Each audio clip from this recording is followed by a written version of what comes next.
संगवारी हो, जय जोहर, जय छत्तीसगढ़। आज अपन के बीच में एक नया वीडियो नया ब्लॉग के माध्यम से मैं पहुंचे हूं ग्राम थनौद, जहां माता की मूर्ति 2024 नवरात्रि पर तैयारी चलत है। देख सकते हो लास्ट काम चलत है, पुट्टी वगैरह कंप्लीट हो गए है, पेंटिंग डेंटिंग चालू हो गए है। तो ओला अपन के बीच में रखे बर दिखाए बर अपन यूट्यूब चैनल तेन सिंह साहू ब्लॉग के माध्यम से फिर से एक बार आओ संगवारी हो। तो वीडियो मन तक जरूर बने रहो। सबसे पहले मैं पहुँचे हूँ भागवत भैया यहाँ, तो वहाँ के जो मूर्ति है जो स्पेशल होते हैं हर साल की तरह, तो आओ देखते हैं यहाँ की मूर्ति की इस साल कौन सा कलाकृति है, कैसे ढंग के डेंटिंग पेंटिंग चलत है। तो देख सकते हो माता रानी तैयार है, कोई मूर्ति पूरा तैयार हो गए। काबर की अब जाए के दिन भी आगे है, ले जाए के दिन भी आगे है।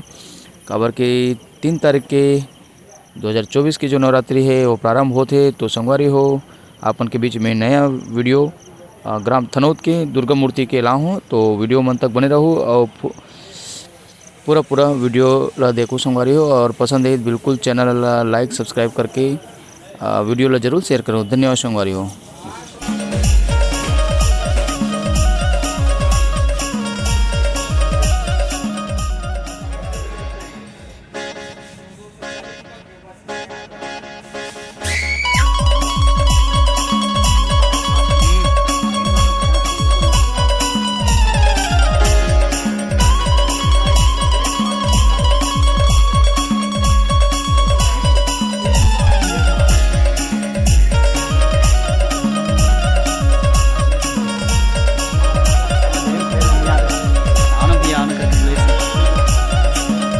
देख सकते संगवारी हो मूर्ति लगभग पूरा कंप्लीट हो गए, श्रृंगार चलत है, माता की स्थापना के तैयारी चलत है।